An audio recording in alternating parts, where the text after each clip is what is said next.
Okay, so we are in pattern number 2 of the A minor pentatonic scale now. And in A minor, that would start on the 8th fret, 6th string. So that's going all the way. Now from a lead guitarist standpoint, the top 5 notes are the most useful in this pattern. We refer to this sometimes as the Albert King box, in homage to the great Albert King. I also like to call it a pyramid with my students. 3rd finger starts it on the 9th fret of the 3rd string, 8th fret of the 2nd string, 10th fret of the 2nd string, 8th fret of the 1st string, 10th fret of the 1st string.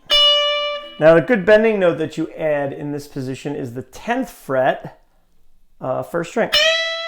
And you could go up a whole step, but you can also bend it a half step to the 11th fret because that is what we call the blues note. Okay. So that's a cool lick to kind of play around with both of those pitches. Kind of gradually bending there. And then really hitting that root pretty hard.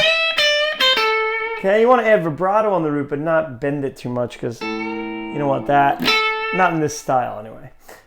You can also bend the 8th fret of the 1st string. Okay, I'm using my 1st finger there. It's a little bit of a tricky bend, but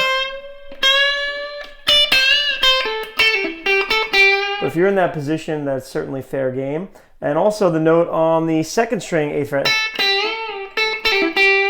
Okay, if you bend the root, to stay in minor pentatonic, just to be technical, you really want to bend a step and a half, which is a really cool sound also.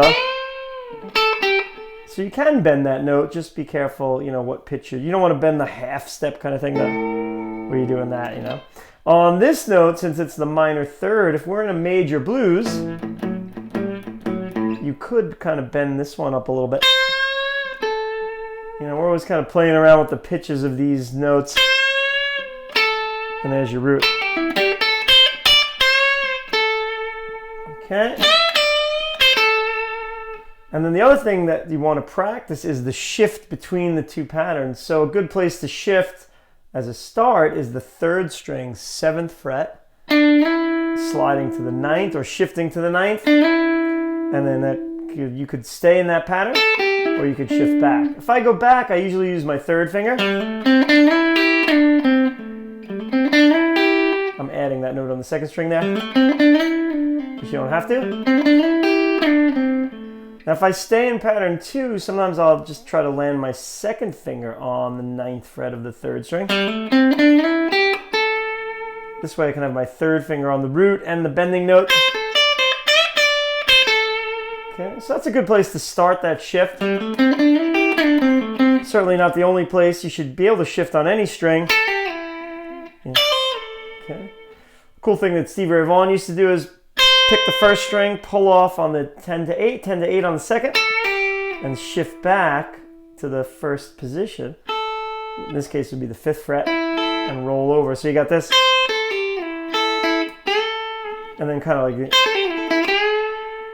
do some kind of a bend there. So, definitely work on different ways of shifting and different fingers for shifting as well. But that's a great place to start. So have some fun with those licks. And in the next lesson, we'll take a look at some licks you can do in pattern number 3. See you next time.